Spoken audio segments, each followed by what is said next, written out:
Alright, today I'm going to be installing a Lee power steering pump. It's an upgraded high flow, high pressure pump.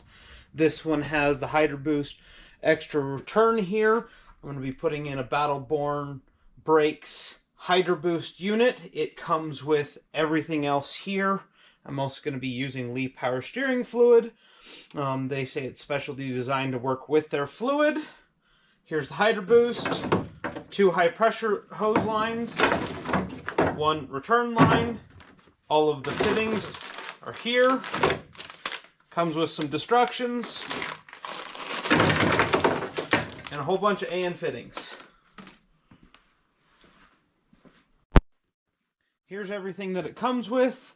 The fittings are pretty well labeled for the most part, as far as I've seen and kind of looked things over.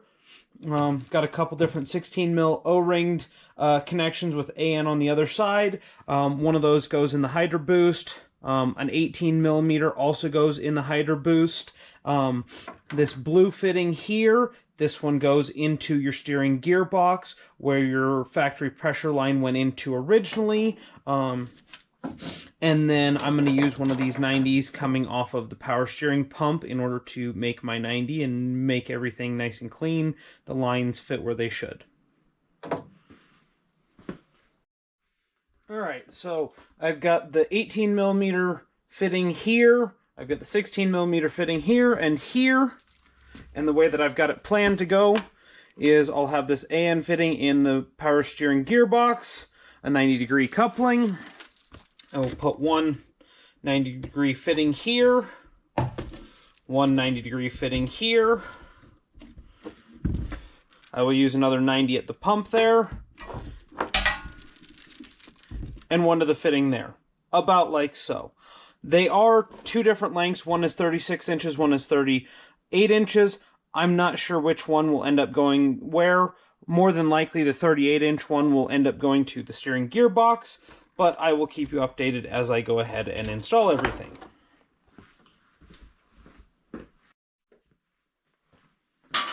So, in order to get the factory power steering pump off, you'll have a pulley like this. You will use a puller with 2 different sizes. Most any power steering puller will work. Use a size that will properly encompass this entire mounting flange here. You then put 2 on. You take a power steering puller and remover, spin it all the way out so that it fits in there.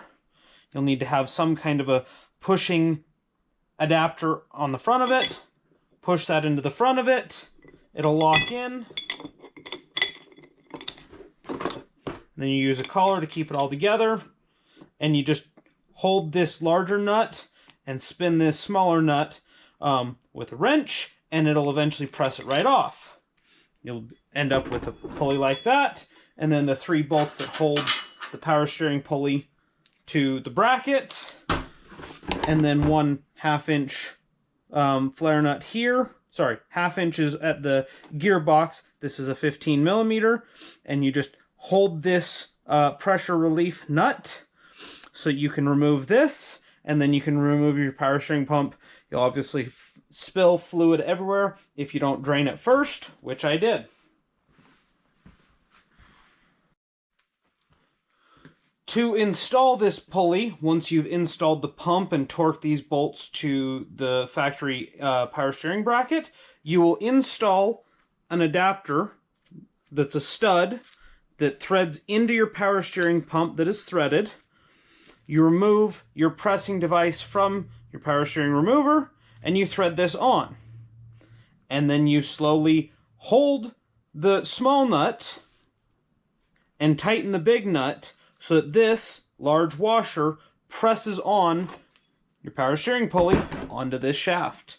And you want to make sure that it presses firmly, not too hard because you could be cockeyed, but you don't want it to just slide on, because if it is worn out inside this hole, it will just spin on this shaft, galling the shaft, and not powering your power steering pump, which obviously would be bad. If so facto, you need a new power steering pulley. Good luck finding one that's 30 years old.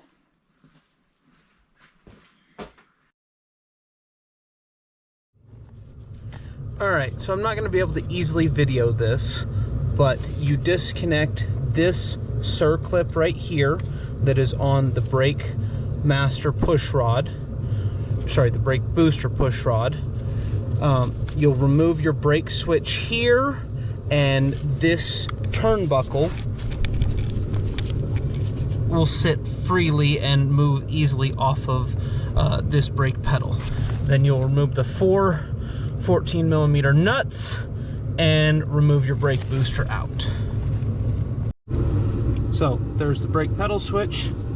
Here's the bushing. The side with the head or the thrust washer on it goes towards this open cutout here because that contains it and allows it to ride on it.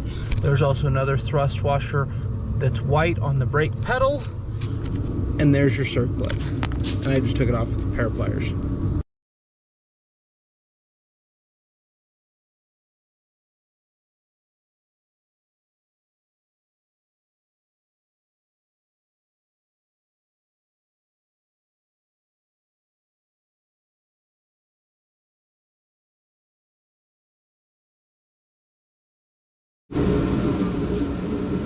So because this firewall grommet is absolutely trashed, I'm going to end up using some Cellus 3-in-1 deadener. It's also got a closed cell foam in there and a foil backing. And I'm actually going to put the foil backing facing this mounting flange here in order to give the adhesive a way to seal to the firewall and hopefully seal out any water, since I no longer have a gasket that's any good.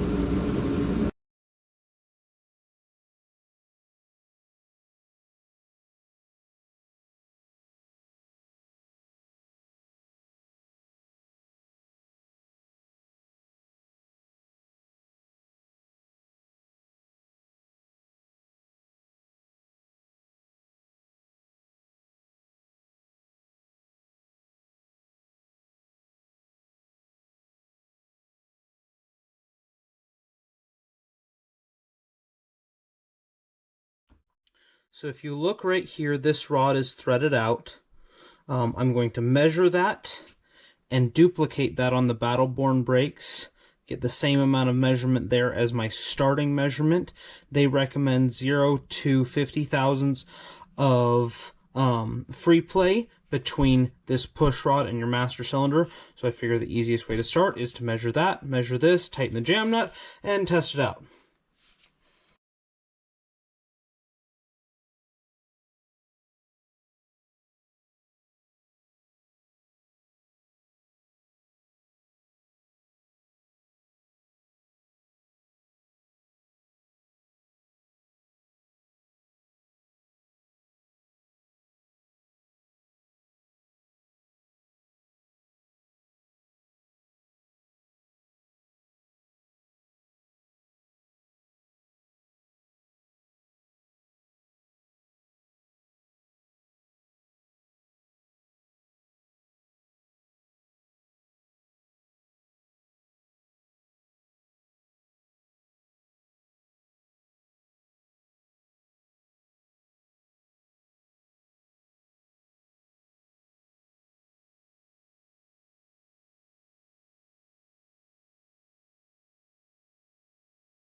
Couple things while I'm thinking about it.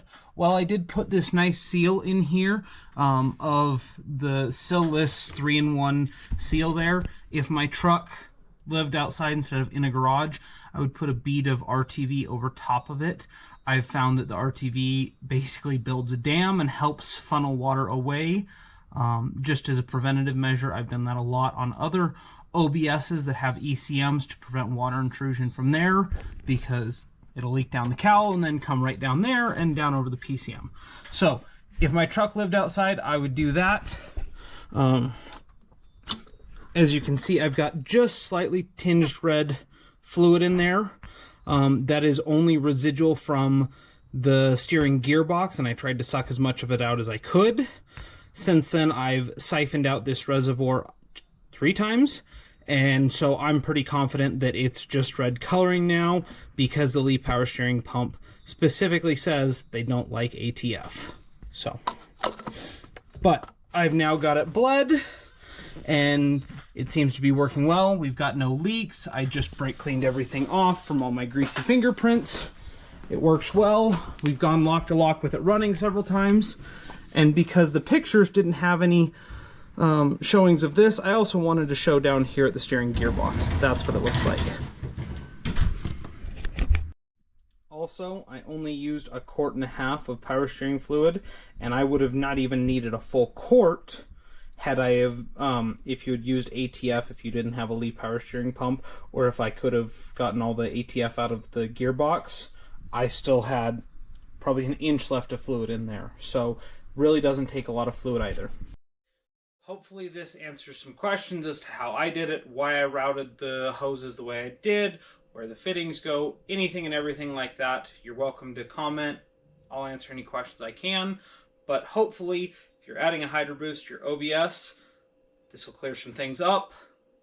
I couldn't get everything that I wanted to on camera simply because of the angles that I was at. I would have been covering up the camera where I could have secured it, or it really would have been quite boring. But if you got any questions, let me know. I'm happy to answer them. Thank you.